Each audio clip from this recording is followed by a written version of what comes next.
gonna have to go from last time and say spooky children. Spooky children. Like really pale, spooky children that are really still and just kind of stare at you. What about you? What's scary to you? Oh, I had a actual real spooky thing happen to me this Spooktober. What? Because I had extensive dental work. That is spooky. Oh my god, I've never had to do too much dental stuff. Mm-hmm. It's the worst. I hated it so much. It's scary. I hate it. I get why it's in horror movies. Have you ever seen Marathon Man? No, but Oh, I've definitely spooky. seen dentistry used as like a horror device. It is. It's Yeah. one of the scariest things that everyone just has to do. Mm-hmm. And I think about, like, what did they do in the 1800s? Pulled out teeth. You just not have teeth. Yeah, they just like strapped you down and pulled out your teeth. Wow. If they hurt, They just liquor you up, Yeah. yank it out. yeah. If it Maybe hurts, knock you out with a brick and a sock. if it turns black, Yeah. they just like pull them down. Because I had state-of-the-art medical supplies being used on me. And it Yeah. was still the worst. I Yeah, you hated got some cool stuff that I haven't had before. it. Like needles. Well, I've had needles, but I mean like and drills. the anesthetic thing that they used on you is pretty cool. Yeah, they knocked me out with a wine bottle. Just like the 1800s. Yeah. First, you drink all the wine, and that gets you halfway there. Then they knock you out with the bottle. That's the rest of it. Oh, and you don't wake up as quickly because you're drunk. Well, welcome everyone to another episode of Spooky. I love this. You should too. My name is Indy Root Canal Randawa, and with me is the lovely Samantha Spooky Pale Kids He's. Spooky Pale Kids. Do they have to be pale? Is that spookier? Yes. Like a nice bronzed kid isn't as scary. No, they look like they've been on like a happy family vacation. It's less scary then. Although some people's spooky thing, family vacations. There you go. Yeah. Ooh. So maybe that's who would be scared of a bronzed child. Well, welcome everyone as we continue Spooktober, where we'll be talking about all spooky things. Ooh. Just like It that. was the obligatory Ghost noise. one every episode, yeah. And I Love This, You Should Too is part of the Alberta Podcast Network, which is locally grown and community supported. And like I said, this week we're doing more Spooktober. All October, we're only going to be talking about spooky things because is it our favorite time of year? We're both very Christmassy people. We as are well. very Christmassy people, but I think Halloween and Christmas are just like It's our jam. it's our jam. And I think it's like a solid 3 months of like holiday time for us. Yeah. Because we start October 1st and then November 1st, it's Christmas. I don't agree with that. I go December 1st, I get into Christmas. What do you So- celebrate in November then? Remembrance Day? American Thanksgiving? I don't know. Oh, yeah. The genocide? Yeah. Celebrating genocide. Yikes. Let's go back to Halloween because it's much less scary. I agree. I think we should take a moment and talk about some of our fellow Alberta Podcast Network podcasts who are also doing spooky Halloween episodes. The first one is Makeshift Stories, which is an original science fiction podcast, and they are putting out a spooky episode called Digital Apparition, which is your cell phone might be haunted, and it will be out on October 18th. The other one is called It's a Conspiracy. It's a podcast where the hosts look at conspiracy theories, alternate accounts, legends, myths, and more. They will be putting out a Halloween-themed episode that will be released on October 14th, and they discuss Halloween in Lebanon, Bloody Mary, and that time Greg's mom stole his candy. Oh, Greg's mom. So check that out October 14th.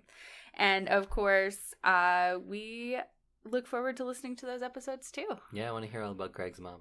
Well, that segues nicely into our first sponsor of the episode, which is Pod Power. And with Pod Power, our sponsors are making it possible for us to amplify the voices of Albertans and Alberta podcaster.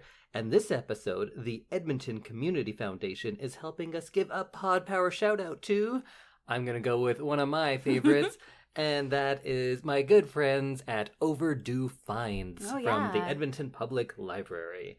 And in this podcast, hosts Bryce Crittenden and Caroline Land host conversations about books, movies, music, pop culture, and other interesting news about Edmonton. And it's a great way to learn more about what's happening at EPL, the Edmonton Public Library, and about how you can use your library card to access all of EPL's in-person and online services, which right now could be me teaching you 3D printing over the computer. Or baby sign language. Or I can teach you baby sign language. That's mostly for the babies, but, whoever. I enjoyed learning baby sign language. Well, then you can come to one of my classes, too. Indy is multi-talented.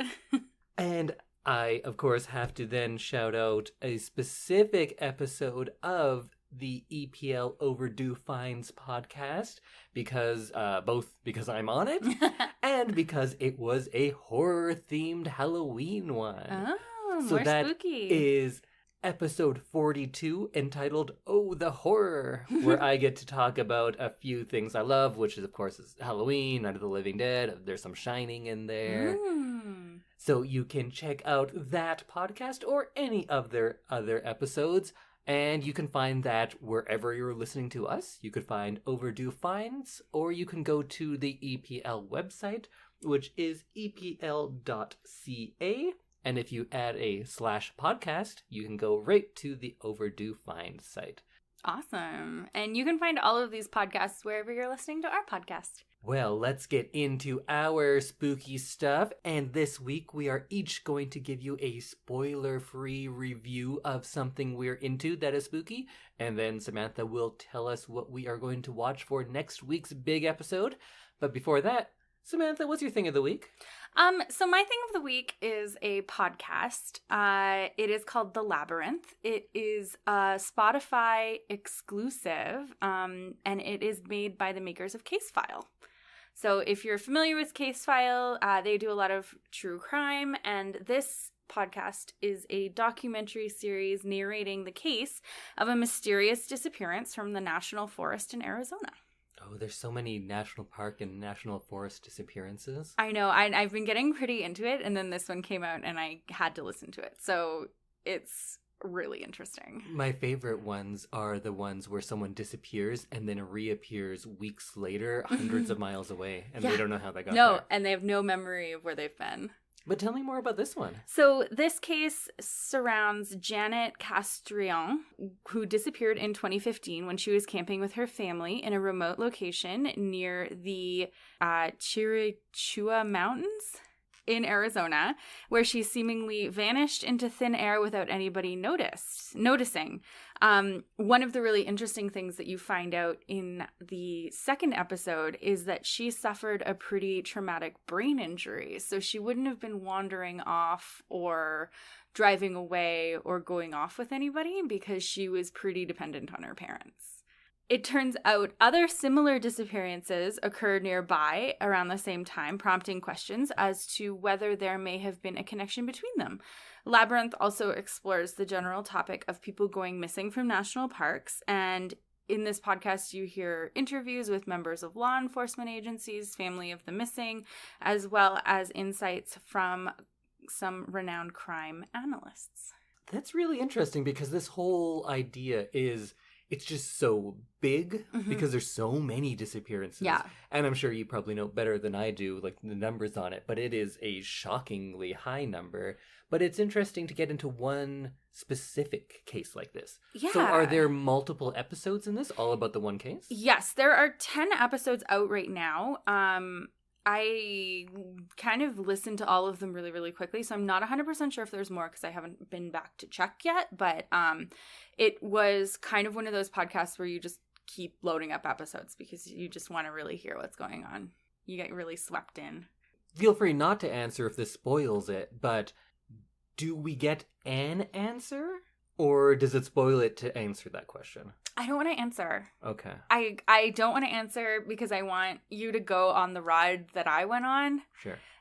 Because you start to hear really interesting tidbits and it really sways you one way, and then you hear more information, it sways you another way, and then you're like really mixed up by the time you're closer to the end of the podcast. So It's pretty cool. Interesting. So is this one of those that the format is there's a host or two with lots of interviews? Yes, so there's a host. She did a bunch of the investigation work herself.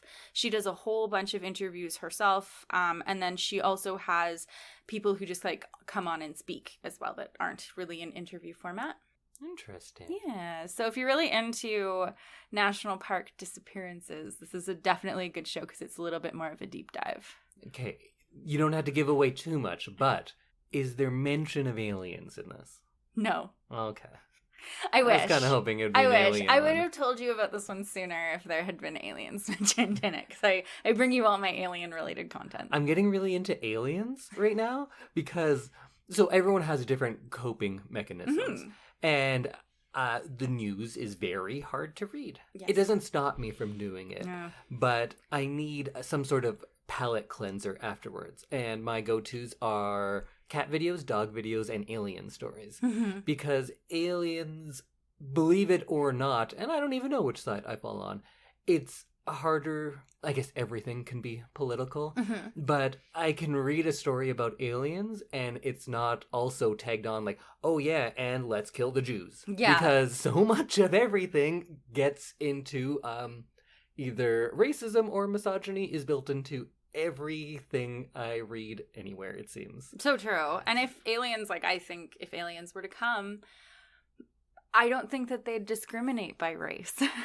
So this is a really sad thought, but let's put it out there anyway.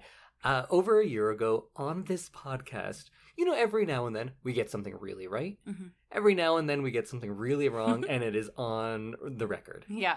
At the beginning of the pandemic, I said the one good thing we can take away from this, it's terrible, people are dying, but this is something that isn't political or race-based. It's something we can all get together, and sometimes you need a unified enemy for everyone to join forces. Like aliens. And there's nothing like, you can't possibly politicize a virus. It is apolitical. It is a virus we can all join together and be on the same side and eradicate, and it'll be like the first time the world has come together. That's what I said. Yeah. Oh, fuck, I was so wrong. Oh my god. So if you're one of our listeners who lives in Alberta, you'll know this even more, but this is probably one of the most political things to happen to the world. And in a lot of other places as well. Yeah. And frankly, we are pretty privileged in how we can deal with it. It is a political thing, and people are... We should stop also using the word anti-vaxxer. Don't say anti-vaxxer, no. Say pro-virus. Or pro-pandemic. Yeah.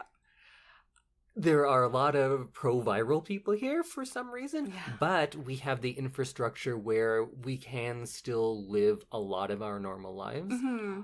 It's not to the point where in a lot of countries where people are just dying in the streets constantly. Exactly. So we have a lot of privilege, but we are not using that privilege. But back to what I was saying is, if aliens were to come, I would say... Well, this is one thing. All people will be on the same side. We're all one to the aliens. But now I know that's not the case because some people will be like, aliens? It must be the fault of those Chinese. Let's go bomb China now. Right? Yeah. Like, that's how it'll go. It'll be the most ridiculous thing if aliens made contact. It wouldn't just be like, hey, looks like we're all on the same side because aliens are so far away from all of us. Yeah. But that's not the case because we are the worst. Remember at the beginning of the pandemic?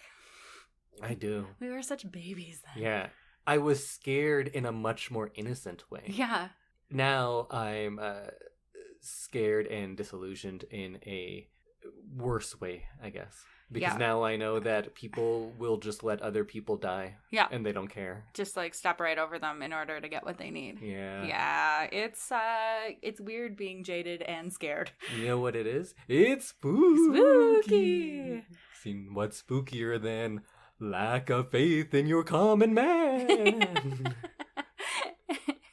Oh, we laugh to stop the tears. If I don't laugh, I'll just start screaming and never stop. Back to this podcast. Sounds super interesting. And it is called Labyrinth? It's called The Labyrinth. The Labyrinth. So it doesn't have any David Bowie-based Goblin Kings. No. So it's The Labyrinth by Case File, and it's only available on Spotify. I don't like how podcasts are going to like what network TV was, how it's all specific. You can only get it one place, yeah. And I loved that podcasting was a like kind of truly democratic because it's all free, it's all anyone can make it. But now that's not the case anymore. That being said, Spotify, if you're looking to buy some content, we will sell out real quick. 100%. We will be totally yours. We love you, Alberta Podcast Network, but if Spotify comes... we go where the money goes. We go. And that being said, Spotify, the price starts at $1 million. Each. Episode. Oh, I was going to settle for my own $1 million, but you're right. $1 million an episode. Yep, that's what it'll take. Aim high. So, Indy, what is your spooky thing of the week? So I did what I often do, went to the old DVD cabinet, picked out a few spooky movies that I already love and own, and thought, which one do I want to rewatch and talk about today? And I also wanted to get something that many people could watch. Yes, we try to do that. Found something that is also on Netflix, and that is the 2015, I guess maybe psychological horror called The Witch. Oh. Often spelled with 2 V's rather than a W. Oh. Because this movie takes place in the 1630s, and the W, not common practice yet. Really? Yeah, they would use 2 V's. Interesting. Really, W should be called double V. Yeah. Because then they formed them together to make... Yeah, the alphabet was different. Because remember there was that FS type thing? Yes, yeah. And then like in old-timey buildings and stuff, sometimes there's letters that are used differently. Yeah, like we have the ye old. We love to say that. They don't pronounce it like that. It was still pronounced with a TH. Yeah.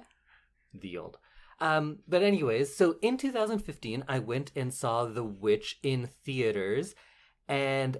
there were maybe 4 people in the theater. And this wasn't a small art house theater. It was a big one. And when I came out, the staff said, like, oh, terrible, huh? And I was like, wait, no. And they said, oh, usually everyone who comes out of this movie comes and demands their money back. And I was like, wait, this movie? Because this was pretty great. And they went on to say how much they hated it. And it is a very hated movie. Huh. So on Rotten Tomatoes, it has about a 50% audience score and a 90% critic score, which is a huge discrepancy. I don't know that I know of a movie that has that. Yeah. So I asked people, why do you hate this movie? And the most common answer I got was, oh, their accents. I couldn't understand them a lot. And I'm just going to dismiss that because I don't think that's a legitimate reason to not like a movie. I guess if you can't understand what's going on, that's difficult. But you can watch it on Netflix and use the subtitles, I guess. Yeah, if you can't there's understand lots of ways to get around that. Also, I didn't find it difficult to understand at all, but maybe that's just me. And then the other thing is that people said it's slow and this is not horror. I guess there are parts where the movie is slow moving. It has a 90-minute runtime, though, so it's not like a long, prolonged experience. Slow. And I feel like when people say, like, oh, it's not really horror, I think, like with anything, a lot of people who are horror nerds have very specific ideas of this is and this isn't. But really, like, film genres are unnecessary. If it's a good movie, it's a good movie. What you classify it as shouldn't make it good or bad. So maybe if you don't even think about it as a horror, then you'll like it more. I think it definitely is a horror movie because it's spooky and scary things happen. Horrifying things happen, therefore it is a horror. If you determine genres of movie being how close it is to Saw or Annabelle, because that's what you're most exposed to. Right. Yeah, it's not a horror movie like those. It doesn't have a lot of jump scares. It doesn't have nearly as many haunted dolls as movies these days should have. Right. But I think it's very scary. And I remember the kind of dialogue around the movie, at least on my end, was kind of like, see, this is why we can't have nice things. Someone put so much work and effort into thinking out every little element of this movie, and then people are just like, oh no, nothing jumped out at me, so it's a bad movie now. Yeah, I wasn't scared. I was saying before that I think it is a fair criticism if you don't understand something. And I think that we shouldn't go about thinking like, oh, this movie's too smart for you. Right. That's why you don't get it. Right. I think that makes us seem like snobs, really. Oh, for sure. But on the other hand, when people talk about movies like this, I feel like maybe it is fair to criticize a movie if it's inaccessible, but I don't think it's fair to criticize a movie for just not being what you want. Right. Just because you came to see Saw 7 and then you got this period piece that's really atmospheric, I don't feel that's a valid criticism. Right. But if you find that it is so inaccessible and kind of arcane, that could be a valid criticism. Okay. I don't think this gets into that, but this movie is kind of free of jump scares, but more one of those slow burn or those movies that the horror just kind of burrows and it gets under your skin or to your skeleton, as I now like to say. It scares you right to your skeleton. Oh, wow. That's deep. It's a kind of like the movie we watched last week with The Orphanage. Perhaps slower, though. And I don't think The Orphanage is a particularly slow movie. I think the pacing is very good in that. But in this movie, the dread builds at an even slower pace, perhaps. Oh, wow. And I think this movie is full of uneasiness, and that's that kind of dread that leads to the real horror. Right, okay. So this was written and directed by Robert Eggers, who is the writer and director of The Lighthouse, which we did on this podcast. Yeah. Which you had mixed feelings, should we say? Mixed feelings. I don't think I really enjoyed it that much. You kind of disliked it, but you appreciate some parts of it. Yes. So I can see how it is very critically good, and it's very well done for what it is. I didn't enjoy watching it. Right. But I can see why you would. For you, perhaps it was more about the discussion and the learning than the actual enjoyment of the film. Yeah, exactly. So this is not nearly as kind of out there or as art house as The Lighthouse was, but it still has a lot of those same elements, like that attention to detail, because this movie takes place in the 1630s, and the costumes were made in the same way. They don't just look like it. They made all of it. Oh, see, I love when they do that, when costume designers do that, and they sew things by hand and like with the kind of thread that they would actually use. Yeah, and the set, every roof is thatched properly in the technique of the 1630s. Oh, I love that. They made a working farm only using the implements that they had available in the 1630s. The language is very precise to that time period as well. Most of it was taken directly from period sources, from letters and things like that. So it is very authentic. But what's interesting about this movie, usually you can't tell, because if you're getting a specialist who knows how roofs were thatched in the 1600s, but you never show that roof, is it really necessary? Yeah, that could be a corner you could cut. But I think when you're paying that much attention to detail, you're probably paying a lot of attention to every other detail as well. It's kind of like the thing about riders for like rock musicians, right? There's always the joke about how your rider is what you get guaranteed in your backstage for your concert. Right. So I can't remember who it was that said the bowl of M&Ms, but no brown M&Ms. And people look at all these complex writers saying that, oh, that's just egomaniacs doing what they want. But when you talk to musicians who do it, they're saying that we put those very specific things in because that shows us the attention to detail at that venue. Right. If they're going to take out all the brown M&Ms, I believe my pyrotechnics are going to go off and not set me on fire. Fair. All of my sound is going to be great. They're going to have that attention to detail. Right. So maybe that's kind of the same way we could look at this. I didn't know that about musicians. Yeah. I definitely knew that it was like a test of some sort, but it definitely didn't realize that it was for like safety and how much you can rely on the venue. So this takes place in New England in the 1630s about, and in the first 2 minutes it gets set up that there is this family. Of course, they're part of a Puritan colony that has left England, And they are now being exiled from their colony because they are kind of too pure for the Puritans. Mm-hmm. They're too strict in their religious doctrine, even for a colony of Puritans. Oh, wow. So this family is exiled, and it's kind of like they're double exiled, right? Because they've left England for religious persecution. Now they're leaving this colony as well. And it just emphasizes this idea of isolation, of this family who is in the wilderness now, and they are going to try to make a life for themselves.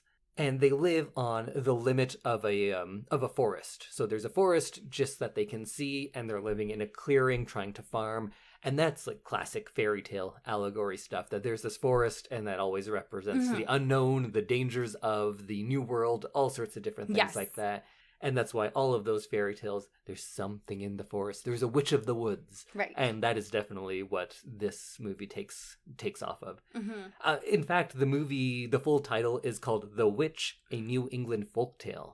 So they're really leaning into that, not fairy tale, because this movie isn't so much a parable, but rather the opposite of a parable. Oh, okay. Which I won't explain because I don't want to give away. Right. I'm going to talk around this movie Perfect. a lot. I think one thing that makes it super scary is at this time, these Puritans, like, try to put yourself in their mindset that they believe in a literal devil.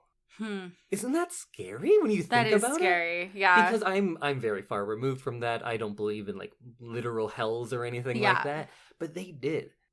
And there are parts in this movie where we think, I'm not going to give anything away, maybe somebody is dead. And the fear isn't just about that this person is dead. The fear is they're in hell now. And that's so terrifying for them because they're like, oh, this loved one of mine is now experiencing eternal damnation. And if you really believe in it, like these people did, that's so scary. That is super scary, yeah. But that's why the preacher or like the minister was such a powerful figure in town, because they held the keys to everyone's salvation, and then they manipulated it in most towns to kind of become the most powerful man. Yeah, and this movie actually works as kind of like a prequel to things like The Crucible, because this is before the witch trials, but it's kind of the seeds of the fear that would lead to the witch trials. Right. Actually, now that I say that, that's exactly what this movie is. Okay. And at the beginning of this movie, the fear is very literal. Like a lot of horror movies, you're like, is this real? Is this a metaphor? It starts you off like, no, it's real. Here it is. And then as things go on, you're like, is it? It's the opposite of a lot of other movies where you're like, wait, what's real? And then at the end, you're like, oh yeah, there's the ghost. Cool. So it's real. Yeah. This kind of starts you off at a place where you know exactly what's going on. And the more it goes on, the more you question yourself and the movie. Ooh, yeah. Which is a nice inversion that you don't see very often. Oh, I like that though. The score in this movie, I think, is fantastic. It could be very hated by others. It's mostly strings and like a chorus of moans or shrieks. Ooh. So there's elements of that in The Shining or in The Omen, and when it's done well, it is very unsettling and frightening, and I think it is done well here. I love that when the soundtrack is kind of unnoticeable, but really helps for the the feel of the movie. Yeah, me too. I will say though, that's probably not the case here. This is a noticeable soundtrack. Okay, sounds good. I just know that I keep referencing the movie we watched last, but that soundtrack, The Orphanage, like the sounds of the house and the sounds of skittering and everything really do a good job of like keeping you on edge the entire time. There is some of that too, but when the score, the actual non-diegetic music comes in, it is apparent. Okay. It's not subtle. It's effective. I wouldn't say it's subtle though. It also has great cinematography because again, someone who pays this much attention to detail, they're going to set up all of their shots very specifically. Yes, absolutely. Don't expect any Blair Witch shaky cam in here.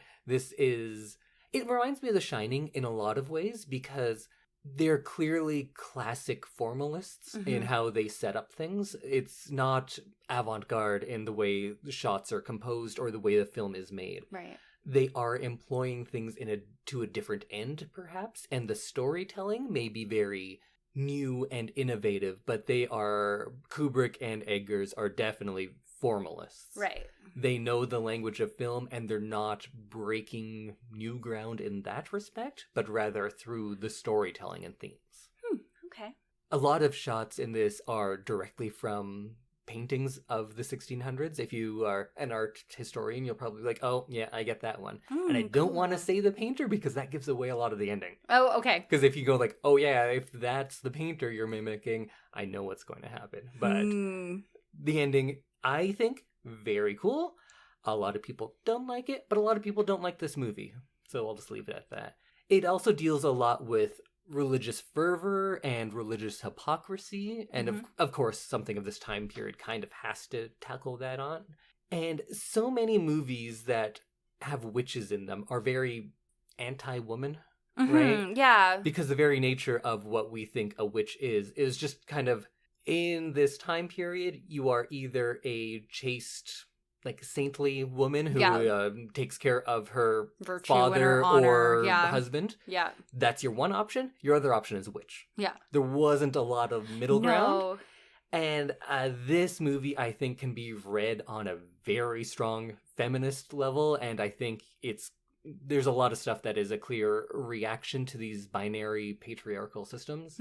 You don't have to look into all of that. I think it's quite apparent to me, but again, like in any good movie, the audience will see in this movie what they want to see, and they'll believe what they want to believe. It is definitely one of those ones that is maybe not open for interpretation as to what happens. I think there are concrete answers to what happens in this movie. Right. But as to what that means, I think there's a lot of leeway. Oh, okay, cool. So it lets you kind of decide. Yeah. I don't think it's a movie where you're like, wait, what happened? I don't understand the physical elements of the story. Yeah. I don't think it's one of those, but the meaning behind all of this, I think, is more open. I think it's pretty clear, but then again, I feel like that a lot, and I could be way, way off. I do occasionally watch a movie with you, and I'm like, I don't get it. And then I have to go do some reading. So I watched this thinking that it'll never be one we do on this podcast, because I thought, based on The Lighthouse, it was a fun episode. I don't think you like it, so I was going to stay away from this. But this is much more accessible than The Lighthouse, I'd say. And I know you have a lot of interest in this era and witch trials and things like that. So I think you might actually like it. So maybe we will do it at one point. I'm going to have to put it on my Netflix playlist, because I feel like I should be watching spookier things right now, because it's Spooktober. It is Spooktober. So maybe that'll be one of my lunchtime watches or something. I would say don't make it a lunchtime watch. No?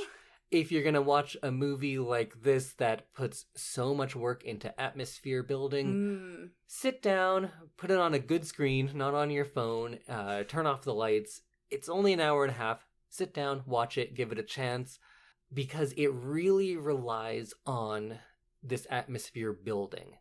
And I think when you're watching it over a couple of lunch hours, so much of that is lost. Right. I'm also someone who won't watch movies in less than ideal circumstances. True. I like to give the due attention to a good movie where so much time and effort is put into it.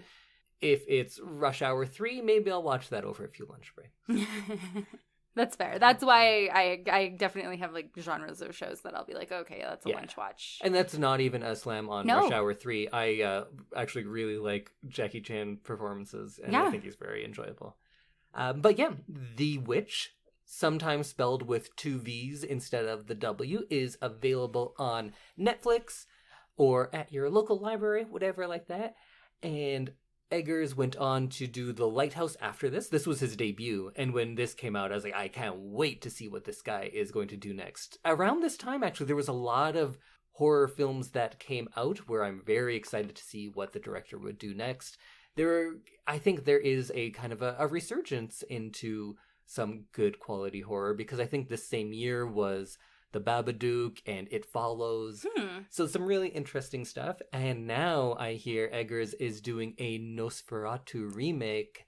And Nosferatu, the original, was one of my favorite movies. The Herzog Klaus Kinski remake from like 79, I think, is also brilliant. So now to see a new version is going to be interesting. And I think he's having some of the same actors from The Witch be in this one as well. Interesting. Okay. So go check out The Witch. Okay, well, I will make sure it's dark and spooky when I watch it.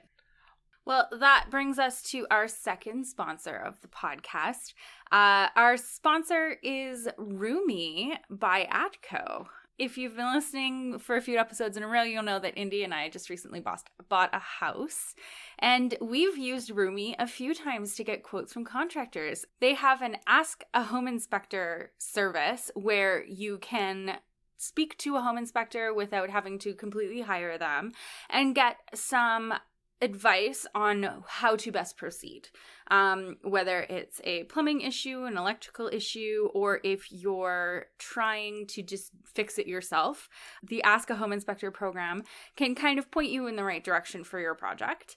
Indy and I were lucky to find a very great home inspector through Roomy, who walked us through and who also offered us his services after we move in. So we have great access to someone who really knows our house and has kind of crawled around every inch of it. So if you need a home inspector or a painter or just want to ask about your do-it-yourself project, you can visit roomy.ca.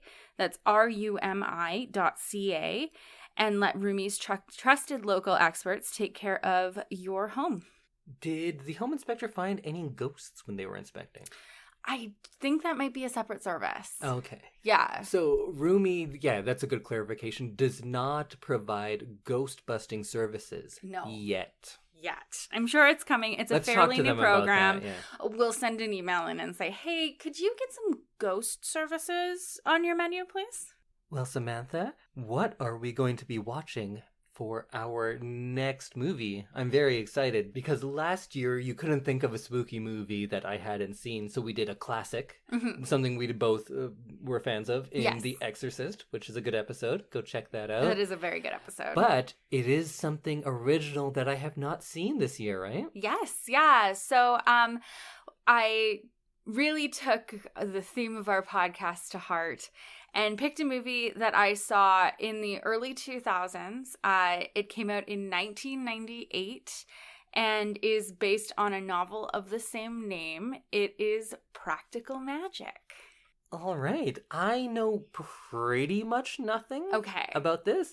I know Sandra Bullock and Nicole Kidman. Yes. I think it is lighter than like a straight horror movie. It is. It's more of a romantic comedy fantasy film. Okay.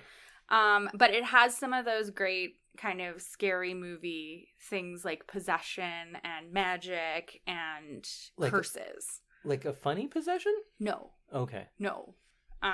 But there's like some of those classic scary movie things. So it's a romantic comedy, but then has like a scary possession in it. Yes. That's an interesting blend. It's something I haven't seen probably since like 2000 or 2001. So I don't know if it still stands up. So what were your feelings on the movie then? I really enjoyed it. I think I watched it when I was like a young teen. And I think there's like a phase that lots of girls go through where they like want to learn about witches and like the occult and everything. Very true. So I was heavily into that phase, I think, when I saw this movie, and I thought it was so cool. So this was in the early 2000s. So you are kind of was like Charmed big at that time. Yeah, but I never saw Charmed. And Buffy was getting into some witch stuff. Yeah. The idea of female empowerment through witch characters was kind of at the forefront. Yes. Not nearly as much now. Maybe in The Witch. Hint, hint. But, okay, so it was something of that time that was common. 100%. Something that I don't remember being common was a blend of romantic comedy and horror elements. So that's interesting. It definitely was one of the first movies I'd watched that had kind of a scarier element to it. But this was a nice kind of ease in for me, I think, because I also really enjoyed romantic comedies back then, too. At the time, would you say this is a scary movie? No. Are parts of it actually scary, or is it kind of like a play on and a joke about scary things? I don't remember. Okay. I think I'm having a hard time answering that question just because I think I was young and hadn't really seen anything like it. So if I did think it was scary, it might have just been because it was like really unknown to me. Right, because at this point you probably hadn't seen many actual scary movies, No, right? I think I had seen The Exorcist at this point, and that was it. So that was like my frame of reference of scary movies. That's a good frame, because that's a scary movie. But you're going to say this is less scary? Yes. Okay. Yeah. What's the plot of this movie? So it centers around sisters, Sally and Gillian Owens, who have always known that they were different from other people and that they're witches. They're raised by their aunts after their parents die, and they grew up in a household that was not normal, and they grew up in a very happy, kind of magic-filled home. Is one of them a free spirit and one of them's like button down? Yeah. Is this Sabrina the Teenage Witch, the good TV show? No, I'm now making that connection, and I think that's really funny. Is there a talking cat? No. Please. I'm sorry. Unless there is, and I don't remember it, but I am a very big fan of pretty much all media that employs talking cats. I know you are. So the Owens family carries a curse. Oh. The men they fall in love with are doomed to an untimely death, and now adult women with very different personalities, the quiet Sally and the fiery Gillian must use all of their powers to fight the family curse and a swarm of supernatural forces that could take away all of their lives. All right, so one's a Hilda, one's a Zelda. Yeah. So I remember really liking this. I think this might have been like Sandra Bullock's heyday too. So yeah. I think I had already seen things that Sandra Bullock was in, and I really liked her. So I was excited to see this, and I think this kind of brought Nicole Kidman into my life as well. Okay. So I think that they're really good on screen together. They do a really good job of being these characters. They're both super talented. I know when I was in junior high, I had a crush on Sandra Bullock for sure. I actually really disliked Nicole Kidman. Really? And I'm not sure why, because then as I got older and I watched her, I was like, she's incredibly talented. When I got into like some of her lesser known stuff like Birth or more known like Academy Award nominated stuff like The Hours. Oh, she's very talented. She's great. Yeah. But there was something about her I didn't like for a long time. Interesting. She wasn't Sandra Bullock? Yeah, maybe. But who is? Who is? So I definitely like this kind of lighthearted magic kind of feel that they give in the synopsis. So I'm excited to watch it again to see if it is how I remember it. I'm very excited for that too, because I do like movies that are light but magical. Like, one of the worst movies ever, but I still love it, is Simply Irresistible with Sarah Michelle Gellar, where she is a chef and maybe her mom comes back to life as a crab, and then they make magic food. Yeah. And it causes people to fight or fall in love, and sometimes they fly. It's so bad, but I recommend everyone go watch Simply Irresistible. I forgot about that movie. We can do that on this show. I'd love to. I have a lot of thoughts about that one. I don't doubt it. So I don't want to give any more away. Also, I am avoiding reading a synopsis of the plot other than what I just read you. So I think the only other thing to do is watch it. Would you like to watch a trailer for this one, or do you want to keep it very surprised? I want to keep it very surprised because I feel like it's going to bring back memories of watching this if I watch a trailer. Okay. Yeah. Do you have predictions going in? What you think you're going to feel now, many years later, rewatching Practical Magic? I don't know. I'm worried that it's not going to live up to how I remember it. And you remember loving it. I remember loving it, yeah. So I don't know. I don't want to make any predictions, but I think I have a sneaking suspicion that it's not quite as good as I remember it. What about you? What do you think? I don't know. I think if it is a light, fun, here's like magical characters in the modern world, I think I could like that. I probably won't be in love with it, but I think like, oh, that's a fun movie. But when you were saying that there is some kind of more straightforward horror elements, I'm interested to see how they combine the two, because when you get two weird or like mismatched genres and you mash them together, I can really like that. Yeah. Like Shaun of the Dead, that's what it is. Right. It's a romantic get your girl back movie that just happens to take place during a zombie apocalypse. Yeah. And I love those two dissonant elements being mashed together because I think it's quite expertly done there. For sure. I have no context for this movie, but it's also taking two disparate things, putting them together, and that can make for a great and fun movie. So I'm hoping it's that. Me too. But the fact that I know nothing about it, sometimes I'm hoping it's a pleasant surprise and not like I know why no one talks about this movie.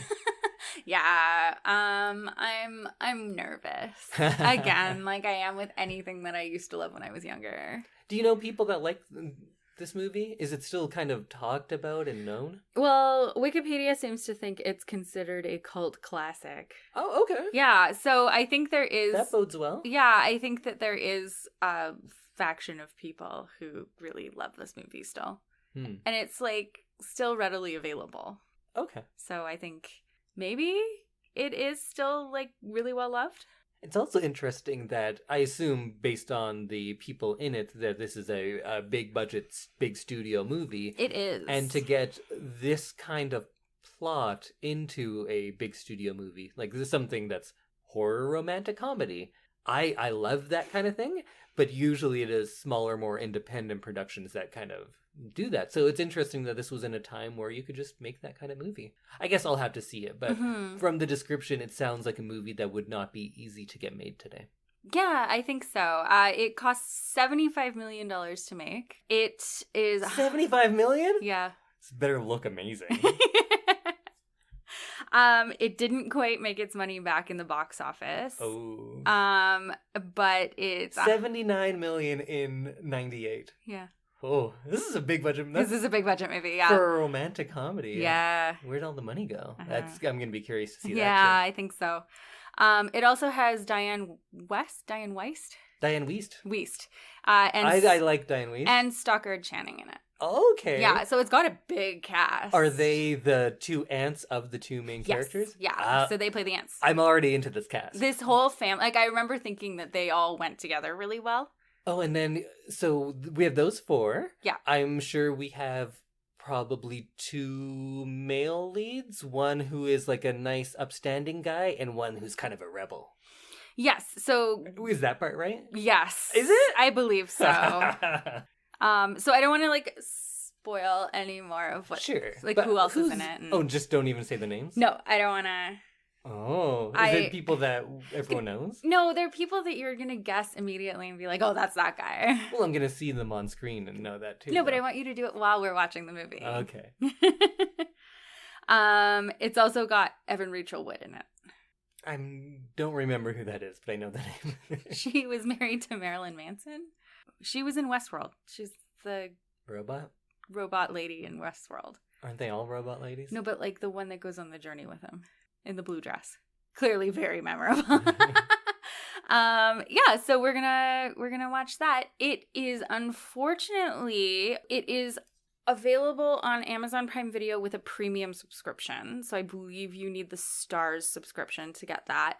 But you can rent it from YouTube, Google Play, Apple TV, or you can check your local library. It is currently on order at the Edmonton Public Library, so hopefully by the time this episode comes out, you'll be able to get it. Excellent. Okay, so I'm excited to watch this. Are you? I am. Okay. I'm very curious and excited because it seems like it's going to be a light, easy watch, but it also seems like it's going to be not typical. Mm-hmm. So I'm excited to see where it goes. Yeah. Oh, I believe it's also available on Crave. So if you have there you Crave. go. Unfortunately, we don't.